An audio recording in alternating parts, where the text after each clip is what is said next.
در تاریخ 29 نوامبر 2012 میلادی، تلویزیون 24 ساعته اینترنتی دور، گفتگوی تلفنی با دکتر احمد شهید، گزارشگر ویژه سازمان ملل در ارتباط با نقض مستمر حقوق بشر در ایران را انجام داد که توجه شما را به این گفتگو جلب می‌کند.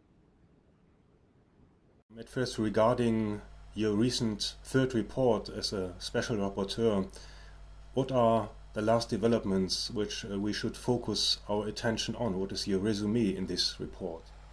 Well, as you can see from my report, the top concerns that I have highlighted in the report include the plight of journalists, many of whom are in prison, as well as human rights defenders, again, many of whom are in prison, as well as the fact that there is a very high rate of executions in Iran, and many of these executions are for drug offenses, which doesn't qualify under international law as a capital crime. At the same time, I also refer to the situation of women in Iran, as well as ethnic and religious minorities. You'll also notice in my report, I examine the draft penal code and raise a number of issues, concerns about developments in the draft penal code, as well as some of the other legislation both that have been recently passed, such as on internet crimes and cyber cafe laws, as well as others that are in the pipeline, such as bill on formal attorneyship, which could seriously undermine independence of the Bar Council in Iran. So these are some of the major issues I have raised. I have said that the sanctions issue will be something I shall be monitoring in the time to come, and I shall be looking at that. Let me also add that following on from the report I presented and the report by the Secretary General, both in September, 2 days ago the UN Third Committee passed a resolution with a very wide margin, 83 votes in favor to 31 against, calling upon Iran to address a whole range of human rights challenges and issues that have been raised in these reports. So the human rights situation in Iran is observed by the international community with great care for many years now, and we do have signs that the regime is at least interested in its reputation. For example, your work is, it seems, attacked by representatives of the regime continually. How are you dealing with this situation? Well, I would have liked very much, and I still hope Iran will cooperate with me, because that is how the mandate works. And even Iran has been at pains to tell everybody that Iran does cooperate with the human rights mechanisms at the UN. And my mandate is one of those mechanisms. So I think Iran should seriously consider that it is to their advantage also that they should talk to me and find ways to address issues that I have raised. I am not alone in raising concerns about Iran's human rights situation. In addition to a number of members of the UN, there's also the Human Rights Committee, an independent panel of some 18 experts who reviewed Iran's case last year at the UN Human Rights Committee and raised a number of issues about Iran's human rights situation.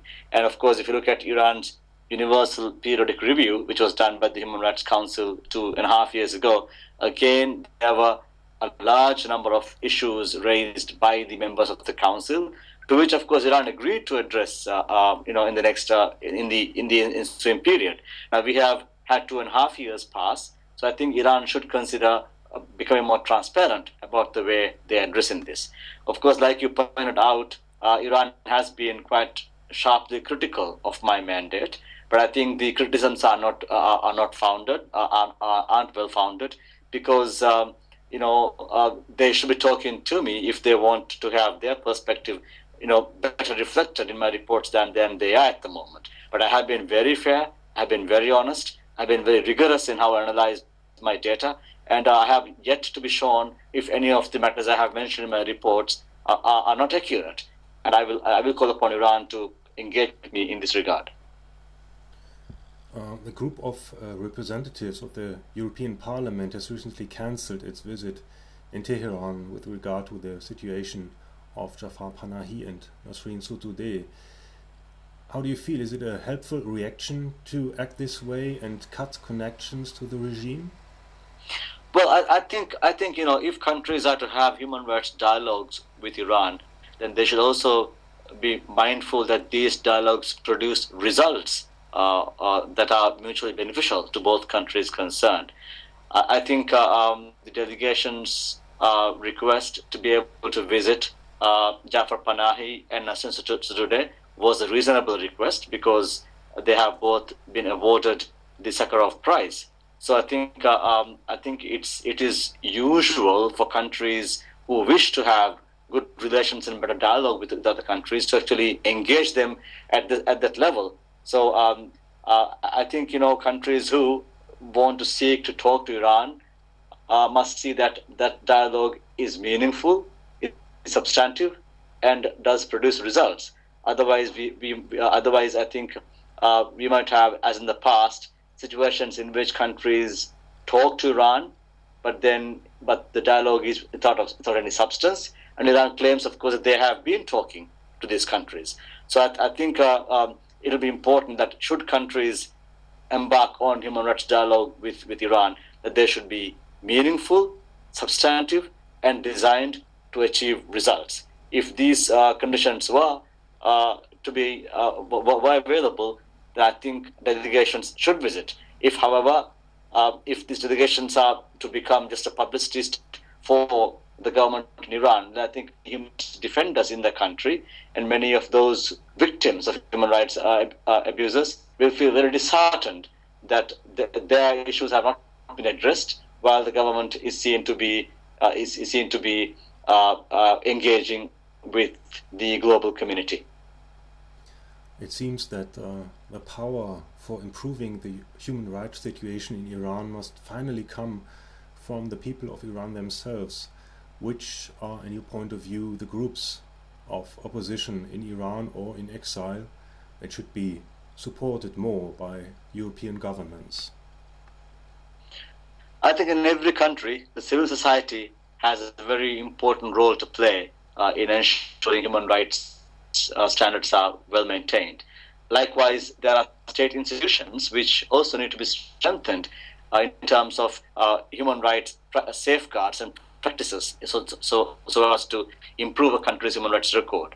In Iran's case, of course, at the moment there are very few groups in the country who can actually do anything credible in terms of promoting human rights standards. Very often, people who engage in this exercise are punished. For example, the human rights defenders, some 42 lawyers are currently in prison, and these include perhaps 7 of the most famous Iranian lawyers that there are, and many of them actually are accused of being involved in the Human Rights Defenders Center. So in Iran at the moment, being active in human rights defense activities and also trying to coordinate work with international agencies or foreign governments can become a liability. So really, it's difficult to identify at the present time any groups in the country. But there are many Iranian diaspora NGOs outside the country who are studying Iran's human rights situation, and of course they are very, very, very well known. I think what European countries and others who seek to promote universal human rights standards must seek to do is identify those groups which are most active in promoting the human rights norms that a country should comply with, and actually are able to make a difference in terms of being able to work with people on the ground. So in addition to international NGOs like Human Rights Watch and Amnesty International, I think people should look at those Iranian diaspora communities outside who have a clear and sole human rights focus, and then work with them. It is your job to observe the situation in Iran especially, but if you look at European countries, do you see signs that the Iranian regime is trying to influence and manipulate Western media and Western universities, for example, to establish their point of view?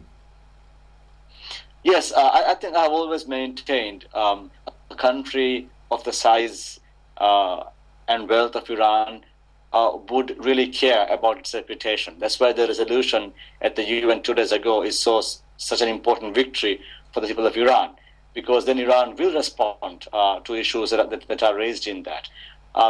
But I think Iran must move from looking at PR exercises to substantive engagement. You cannot revive a country's reputation simply by public relations. You have to have substance in that. So in a sense, I think it's very encouraging to see Iran reaching out to universities and media to try to engage them on a human rights dialogue. But I think in the medium term and the long run, what will benefit the country is only those efforts that are designed to sincerely promote human rights content, rather than simply stylistic or cosmetic changes or cosmetic efforts which try to just present something rather than actually affect the substance of it. So in the long run, I think universities should try to engage with Iranian scholars and to discuss human rights issues. And at the same time, I think both universities and other institutions in Europe and elsewhere might try to engage Iranian parliamentarians, Iranian judges, and others in trying to create better understanding of each other's perspectives, and also try to pass on to Iran, universal human rights norms that everyone should be subscribing to. Finally, my last question. Religion, in this case the Islam, seems to be for many Western spectators the root of the human rights problems in Iran. Do you agree to this point of view? And do you see religious groups in Iran that, on the contrary, are interested to strengthen human rights in their country? I think any religion can be used as an excuse to derogate from universal human rights standards.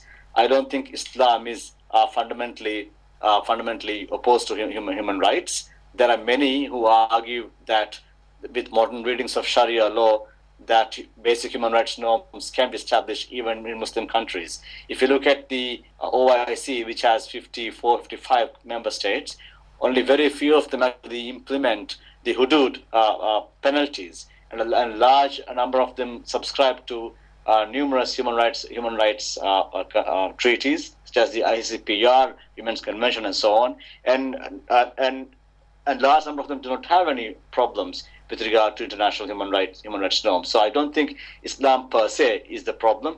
It is the application in Iran of Sharia in the manner that they do that is the problem.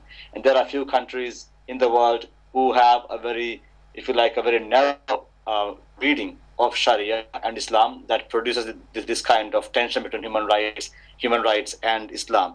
If you look at scholars in various parts of the world, Muslim scholars and scholars of Sharia law, both in Islamic countries, including Iran, as well as in Western countries, there are a large number of them who argue that Islamic practice, Islamic Sharia in modern readings can be made compatible with